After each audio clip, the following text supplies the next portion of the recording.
Good day, beautiful people. Welcome back to POV Politics, your go-to source for unfiltered political news coverage.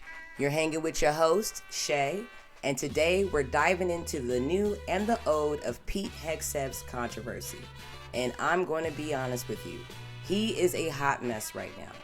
This story kicks off with breaking news footage of NBC reporting that Hegseth may or may not have shared more military information using Signal. Now, this wouldn't be the first time, this would be the second time that Pete has allegedly leaked information. So, I put some clips together. I would love to get your point of view on what you think. We have a lot to uncover. Let's check it out.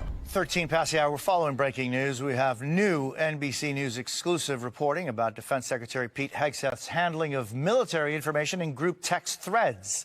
3 U.S. officials with direct knowledge of the exchanges say the leader of the U.S. Central Command shared detailed information about imminent strikes against Houthi rebels in Yemen with Hegseth. Now, he did so through a secure government system.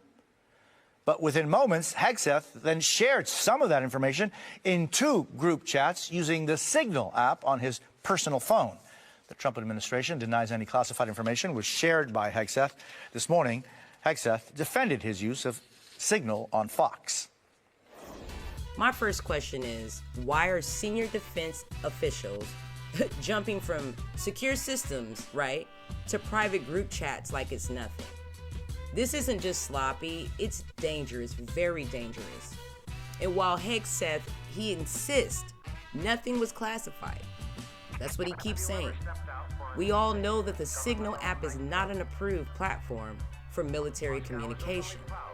Even vague references to operations, such as troop movement, targets, or timelines, it can all compromise a mission. I mean, let's be real.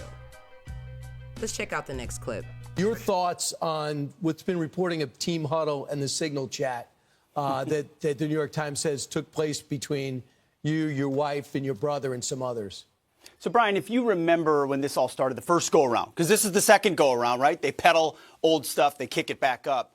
I said repeatedly, no one's texting war plans. You know why I said that? Because I'm in the bowels of the Pentagon every single day. Just 10 minutes ago, I was looking at actual war plans of things that were ongoing or pending things to happen, because that's on a regular basis on classified systems. That's my job for the war fighters, for the President of the United States. I look at war plans every single day. What was shared over Signal then and now, however you characterize it, was informal, unclassified coordinations for media coordination and other things. That's what I've said from the beginning. At the beginning, it was left-wing reporters from The Atlantic who got a hold of it and then wanted to create a problem for the president. Now, here's where things get murky for me. Hegseth goes on to Fox to defend himself, which he has every right to do so. But dismissing the story as a political smear, I don't agree with. The claims that it was all unclassified information, I don't agree with that. The reasoning for that is because we all know that in that first Signal thread, someone did not belong. Where's Waldo? That Waldo was Jeffrey Goldberg, the editor-in-chief of The Atlantic. And guess who added him? Mike Waltz. This wasn't some family group chat or media coordination tool. I mean, come on. It included Defense Secretary, top Pentagon insiders, and high-profile journalists all discussing what? Military affairs. That's not optics, that's operations. Let's go to the next clip. In this case in particular, they included me in the chat. I was in the chat. They're screaming and yelling about my character. All I did was look at my phone. So if I'm such a nefarious individual, why am I in Mike Waltz's phone? Why does he have my phone number? Why is he including me in this chat? And what do you expect a reporter to do when you learn interesting information about the way an administration is contemplating military action? What do they really think is going to happen? We're going to report it. You're going to report it. Of course you're going to report it. It's in the public interest. That's literally what we do. We hold government officials accountable in the public eye, so the voters and citizens of the United States can see what their leaders are doing. That's what we do. The First Amendment, it protects journalists. And yes, we want transparency. I would love to have transparency on where my federal taxes, state, sales tax go to. You know, at the end of the year, it'd be great to get an itemized receipt of all of the purchases the government made with my money, because my hard-earned money is hard-earned. That would be great, you know. But anyways, I digress.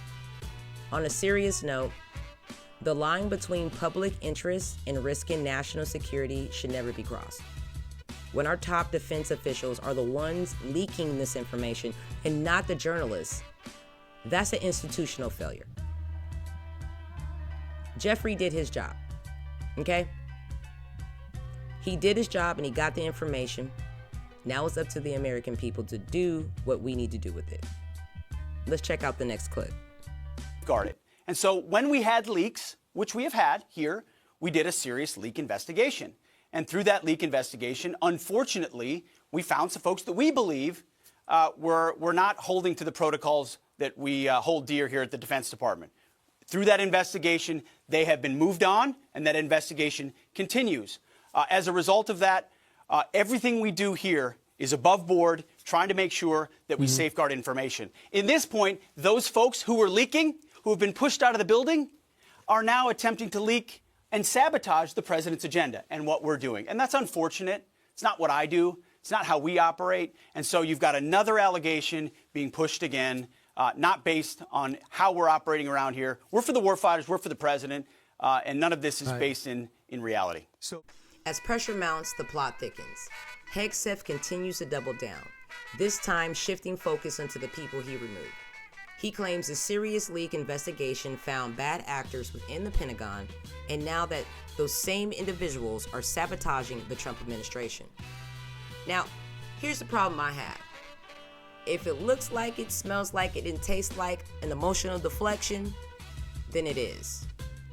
There wasn't any clear explanation at all. Yes, there was a leak. Yes, people were let go. But blaming disgruntled staff, it doesn't change the fact that classified information still made it to an unapproved Signal chat, right? You can't plug a leak by breaking another pipe, and trust me, I know, I'm a plumber. And just because you're saying we're for the warfighters doesn't mean protocol wasn't violated. I really want to know what you guys think. Please let me know. Let's go to the next clip. Pentagon put a third top Defense Department official on administrative leave as it investigates potential information leaks.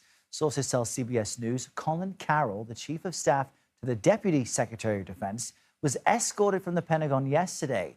Earlier this week, the two other people you see on your screen, Senior Advisor to the Defense Secretary Dan Caldwell and the Pentagon's Deputy Chief of Staff, were also placed on leave. CBS News Pentagon reporter Eleanor Watson is following this for us and joins us from the Pentagon this morning. Good morning to you, Ellie. What more are you learning about all this? Good morning, Errol. These three officials are not just any officials. It's worth noting that these officials are some of the closest to Defense Secretary Pete Hegseth's inner circle. Dan Caldwell, the senior advisor to the secretary, and Darren Selnick, the deputy chief of staff, are not just close to Hegseth on the org chart, but apparently have known Hegseth for years before coming to the Pentagon because of the three men's work at the organization, though at slightly different times, concerned Veterans for America, which Hegseth used to lead. Those two men escorted out of the Pentagon on Tuesday, and then a third, Colin Carroll, escorted out yesterday as part of this wide-sweeping investigation. And just when you think it couldn't get deeper or messier, another name was added to the list, this time the Chief of Staff to the Deputy Secretary of Defense, and the third top official placed on leave in just days. Let's be honest, this isn't some coincidence. These aren't interns or random policy aides. These are Pete's ride-or-die allies, trusted friends, people who helped him run, right? The fact that they are being escorted out of the Pentagon during a national security investigation should send shockwaves, or at least red flags. Let's check out the next clip. chat. But what we're also learning now, Jose, is that in fact, a chat that the secretary himself set up on Signal, he also included some of that information on that messaging app, on the Signal app. What's really critical here is the information came from a classified server, a classified system, and then was transferred to an unclassified system, this Signal app. And what is also critical here, Jose, is that the secretary, when he set that chat up, he included his wife, his brother, his personal attorney, and other officials who are close to him here at the Pentagon. Some of those officials have now actually even been fired amidst a leak investigation. So this answers one of the big questions. The information did come from a classified server, and of course it comes at a time when these officials who are very close to Secretary Hegseth have been fired amidst this leak investigation. But we're hearing from them slowly. They put out a statement over the weekend. One of them, Dan Caldwell, he was a senior advisor to the secretary and a close friend up until the time he was fired late last week, went on Tucker Carlson's podcast yesterday and said he still hasn't been told exactly why he was fired. So a lot of questions here still at the Pentagon. And I have to say, Jose, I have never seen a level of chaos in the front office up at the high ranks, the highest levels of the Pentagon like this in the 20 years I've covered the building, Jose. Here comes the smoking gun. CBS confirms that the Signal messages, the same one Hegseth insisted were harmless, came from a classified server. Now, not just any chats, right? Ones that included his wife and brother and personal lawyer, and we can't forget Jeffrey Goldberg. See, this isn't just bad judgment. It's a textbook breakdown of national security protocols at the highest level of the Pentagon. Some of the people in the chat already were fired. The secretary's closest advisors are gone, and the excuses aren't holding up. This isn't about left and right, right? Right versus left. It's about safeguarding U.S. troops, preserving operational secrecy, and making sure those entrusted with national defense actually follow the rules. And because when even the Secretary of Defense ignores basic protocols, trust collapses. And when trust in our nation's security fails, the consequences are global. Thanks for spending time with me. It's Shay from POV Politics. Remember, love instead of hate, and always get your facts straight. Check out the last little clip. And I recognize, even as a reporter who wants to know everything, I recognize that there are some things for operational reasons should not be discussed lightly. But what you have here is the Secretary of Defense discussing in a Signal chat, doesn't even know that the editor of The Atlantic is in the Signal chat, and is giving out precise timings and sequencings of an attack on a very dangerous enemy of the United States.